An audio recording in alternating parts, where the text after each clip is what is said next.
সব ভাই বলার পরে এগুলো ঢুকে না। যিনি আজকে এই পর্যায়ে নিয়ে এসেছেন বাংলাদেশের অভিভাবক দেশনেত্রী বেগম এলাকার ইসলামী চিন্তাধারা মুরব্বীবৃন্দ নাজমুল হাসান কাসেমী দামাত বরকাতুহু। দেশনেত্রী বেগম খালেদা জিয়া গত 23 নভেম্বর থেকে হসপিটালে মৃত্যুর সাথে পাঞ্জা লড়ছেন।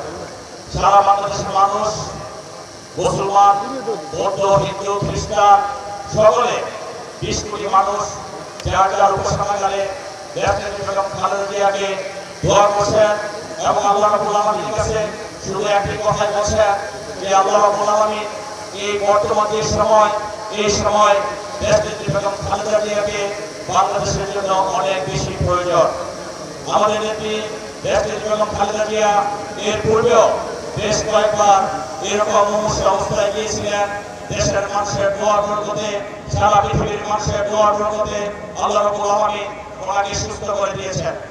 আমরা আশা করি সারা দেশের মানুষ যেভাবে আমাদের নেত্রীর জন্য দোয়া করছেন, ইনশাআল্লাহ আল্লাহ রাব্বুল আলামিন আমার সেই নেত্রীকে আবার আমাদের মাঝে ফিরিয়ে দিবে, দেশের মানুষের মাঝে ফিরিয়ে দিবে এবং আগামী নির্বাচনে যে নির্বাচন আসে সেই নির্বাচনে ইনশাআল্লাহ আমাদের নেত্রী 3টি আসন থেকে প্রতিদ্বন্দ্বিতা করবে।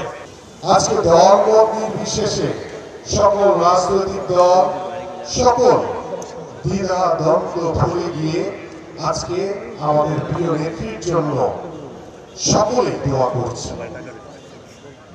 আজকে আমাদের অভিভাবক, বাংলাদেশের অভিভাবক, তিনি কিন্তু বাংলাদেশের মানুষের জন্য, বাংলাদেশের গণতন্ত্রের জন্য ওই স্বৈরাচারের সকল ষড়যন্ত্র, নির্যাতন, নিপীড়ন সহ্য করে তিনি কিন্তু বাংলাদেশ ছেড়ে, বাংলাদেশের মানুষকে ছেড়ে কখনো বাইরে যাননি।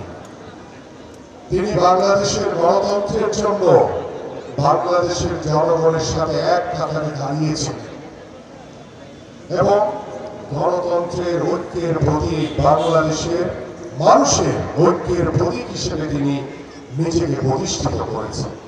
আজকে আমরা এখানে যারা উপস্থিত হয়েছি,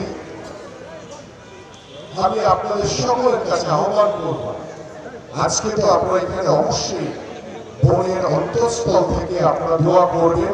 পাশাপাশি আপনারা যখনই নামাজে দাঁড়াবেন, নামাজের পরে আপনারা আপনাদের পরিবার, আপনি সহ প্রত্যেকটি মানুষকে বলবেন যে আমাদের প্রিয় নেত্রীর সুস্থতার জন্য যাতে সকলে দোয়া করে। ربنا آتنا في الدنيا حسنة